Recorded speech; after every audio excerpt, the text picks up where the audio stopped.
Pop quiz coming. The area median income in the U.S. is $69,021.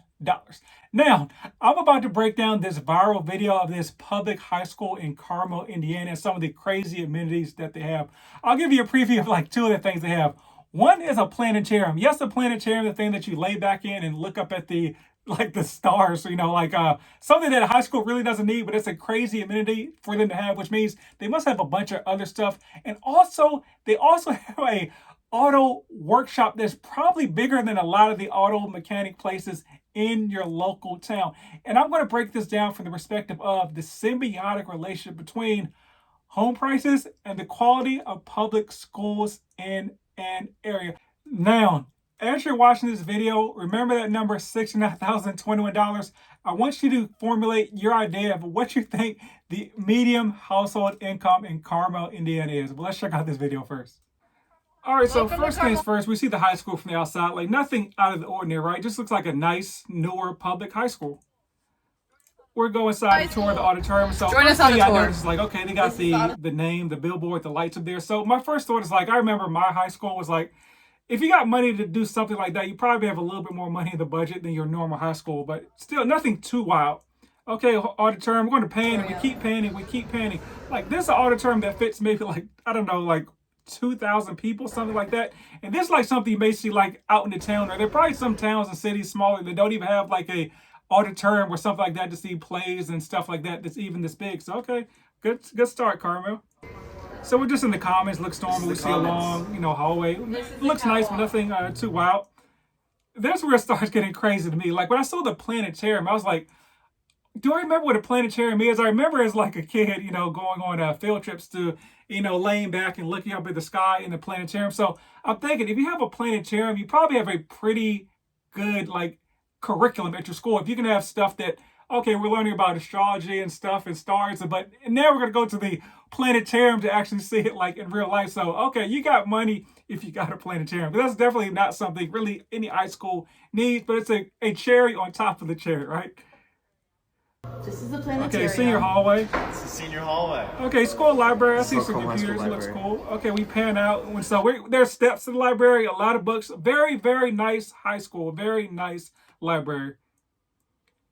Okay, so we got a cafe here, and so looks like a night cafe. But now we got to go to the auto shop because this is the auto shop. Once again, this is bigger than a lot of auto shops I see around where I live right now. So, and the very important thing about the auto shop is it's a trade somebody can learn. Like as we all know, hopefully at this point, you don't have to go to college in order to make money. You can be a mechanic. You can work with your hands and make a lot of money and have no student debt.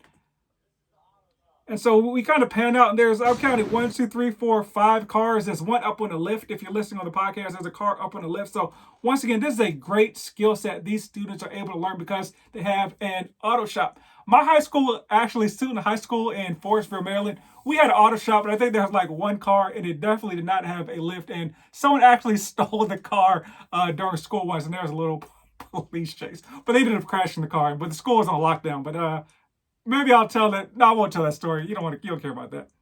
You do. Next, we're checking out the wood shop. Like it looks like they're actually building like a house. I remember my kind of wood shop in high school. We built like a box or something like that. They're like building out framework for a house. Once again, another very, very valuable skill set. Cafeteria looks kind of normal. It's huge, but normal. We got a whole cafeteria.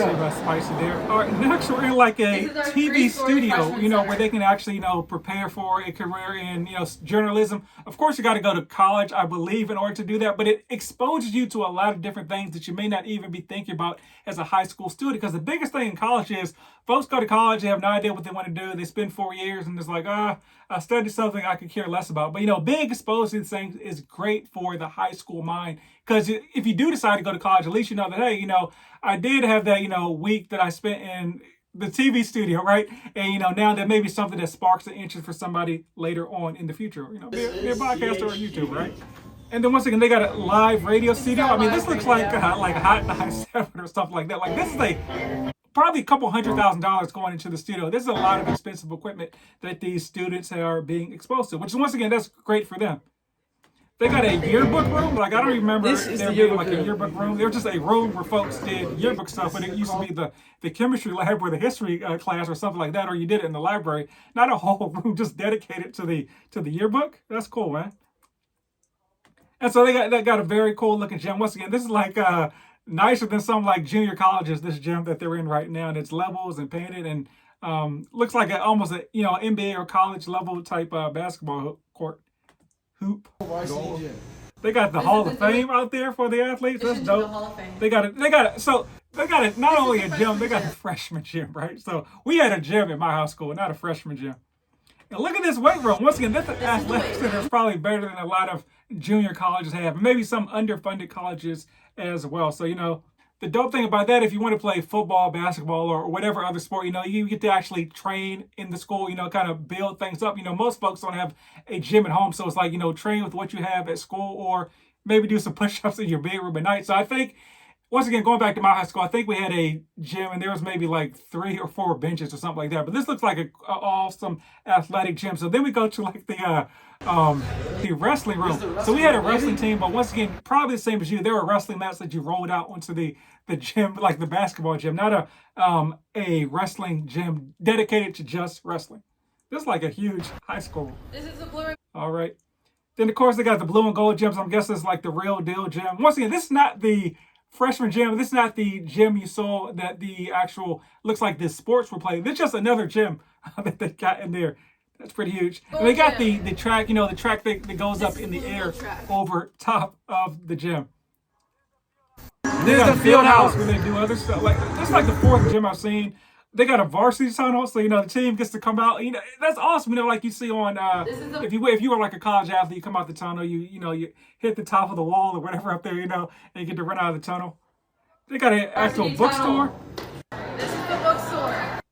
They got a cooking room, so home echolab, on 1000 essentially. And they got like a whole marketing class called the Decorum. This is actually the least looking, good looking room they had. At the end, there was some kid getting dunked on. Pretty dope like a high school, right? So venture your guess down below as to what the median household income is. If you haven't figured out yet, I'm going to give you some other cities to maybe help you, maybe throw you off at the cent, right? So Frisco, Texas, which is a wealthy suburb north of Dallas that I'm going to dive into a little bit more later in this video. The median household income there is $134,210. DC, where I'm from, $93,547. San Francisco, $126,187. LA, not as high as you think, $69,778. New York, at least not as high as I thought as well, which was $70,663. So Carmel, Indiana clocks in at $119,722. And the median home price there is about $320,000. So let's talk about home prices, taxes, and the public school system. So let's talk about how property taxes are calculated via something called the mill rate. So let's say that it's determined that there's like $100 million worth of property in a certain county, right? So, and the county's like, okay, we're going to need like $1 million in revenue in order to run things in this community. So what we're going to do is 100 million, we need 1 million, we're going to tax you at the county level at a mill rate of 1%. But taxes are usually from, county, city, and school. So the city does their thing and the school does it as well. So let's say that the city says, okay, we need to, we're going to give you like a mill rate of 2%. And then the school's like, we're going to hit you with a mill rate of 0.5%. Well, okay, so 1 plus 2 plus a half equals a property tax rate of 3.5%. That's essentially how property taxes are calculated. And one thing, as you probably can guess about property taxes, is they never go down. So what happens is typically your home value will go up. So if that mill rate even stays the same, there's going to be more tax revenue that city collects for the county, the city, and most importantly, the schools as well. So the thing that I always question is how certain areas get, anointed the nice place or the bad place. So there's a community or a city called Prosper, Texas, around where I live, about 10 minutes from where I live. And it was probably a farmland maybe 10, 15 years ago. But now the current median household income is $159,064. Once again, in this place that was like farmland maybe 10, 15 years ago. And for instance, they have one high school in this whole entire city. And so, as you may be able to guess, this high school is crazy. I've never been inside, but I'll give you a hint. They have a $53 million football stadium for this one high school. And so this is just how the school system and the home prices and the income in the area just feed on each other. Because what happens is a place gets deemed nice. So now the builder builds homes. Now these homes are just all of a sudden worth $500,000. So people with money move to these places with $500,000 homes. And so what happens when there's $500,000 homes? There's more taxes for a community with $500,000 homes than there are taxes for a community with $100,000 or $200,000 homes. So now these schools are a lot nicer and better funded, and so they have better courses like AB courses, IB courses. They have woodwork shops. They have auto shops for people that want to work with their hands. And so now folks want to move to these communities with these nicer schools, which creates this whole supply and demand thing. So as a result, now the home values are either steady or increasing because there's more demand to move to this area with nicer homes so that you can actually use the public school system. So the demand for more people in the area causes the home prices to also stay level or at least go up in that area as well, which means that there's more property taxes for the school in order to make the schools better as well, which brings, potentially, I hesitate to use the term better teachers, but teachers that have more options typically go to these schools because you're working from 9 to 5, or teachers probably work a little bit longer, right? But you have supplies. Maybe you don't have to buy notebooks and pencils because you already have the funding for that stuff. And so once again, you attract better teachers, and therefore there's more opportunities for the kids. Teachers that can teach at a higher level, once again with those AP, IB courses, and also have access to different types of scholarship programs. So if you go back to the Carmel website, they have 52 National Merit Scholarship Program nominees. I'm not sure what that is, but that seems pretty dope, right? The word scholarship is in it. So when you hear that, that's good. And so you think about, public schools. I always say, inner city is kind of like the default thing. But you think about underfunded public schools, they probably don't even know what these are. They don't have people that have access or connections to kind of maneuver through these programs, because a lot of life, as you know, is just connections. Like, okay, this teacher knows somebody that they went to school with that may, run one of these programs. And so they're able to actually, talk to a human when it comes to like submitting folks for these programs. And also like things like this just build on each other. It's like, okay, the previous year, Carmel had, I'm just making this number up, they had like 30 people for the program. So now when somebody looks at the application for Carmel High School, they're like, okay, this was the school that had 30 quality candidates last year. So let me look at their applications a little bit more, or a little bit harder than I would somebody from Frederick Douglass High School, if you know what I mean. So kind of the final boss or final level of this ecosystem between, home prices and public school value is when folks from outside the ecosystem want to come in as well. So I'm talking about, once again, people that with higher income brackets, but also equally as important is other corporations. So as I mentioned at the beginning, Frisco, Texas is a wealthy suburb just north of Dallas. And it's kind of like blown up the last 10 or so years. So I've been in this area for about 6 years. I'm going to list some of the things that have happened in the last 6 years since I've been here. The Dallas Cowboys moved their practice facility to Frisco, Texas. So the Cowboys aren't good, but the practice facility is crazy. Think about all the stuff that Jerry Jones does that's kind of over the top. It's a practice facility. Now, I actually went there today because I had a doctor's appointment. There's medical centers there. There's a bunch of restaurants. There's a whole bunch of stuff around the Dallas Cowboys practice facility. JP Morgan Chase kind of moved their Midwest headquarters there. State Farm did as well. The PGA of America moved their headquarters to Frisco as well. Along with the headquarters, they're building two 32-hole golf courses, and they're going to be holding like actual majors in that area as well. So this is like 10 minutes from my house. So I'm, of course, ecstatic about that too. And it's also, you may have seen the news that Universal Studios is building a theme park in Frisco as well. So once again, it's a thing where like the rich just get richer, all because somebody deemed this place nice.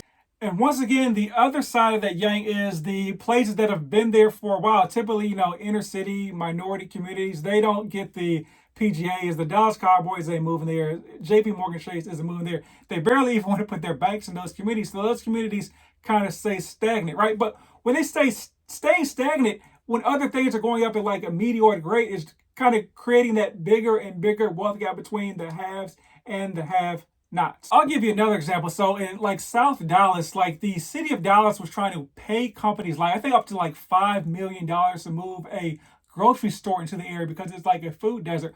Or where I live in the area that I'm kind of talking about, there's a Kroger store within 5 minutes of me. Across the street, they're building like an HEB, which is a grocery store that Texans go crazy over for some reason. There's another grocery store within like 5 minutes. So there's going to be 3 grocery stores within like a 15-minute trip for me. And the city of Dallas cannot pay companies $5 million to even put a grocery store in those areas. So once again, that impacts property values, that impacts quality of life because people want to live around grocery stores. Like, you don't have to drive, 15, 20 minutes in order to get to a grocery store and, food deserts. And so where do people go instead of a grocery store? They go to like the corner store. They go to these places that don't have healthy food, but they have food that is unhealthy, but costs typically a lot more than what these grocery stores have. So once again, not only widening the wealth gap, but also the health gap. And some would tell you that health is wealth, right? And to be honest with you, man, I'm not even sure what the solution is on kind of closing this wealth gap and health gap just based on location. It kind of is what it is. Like, once again, the city of Dallas cannot pay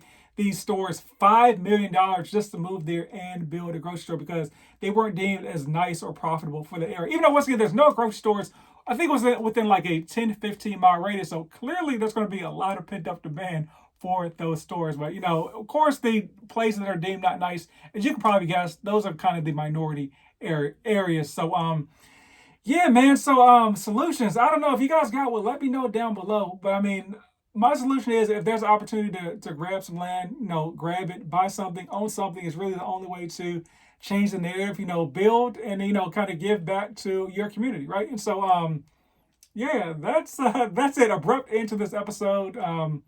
Buy land, rumor has it, not make any more of it.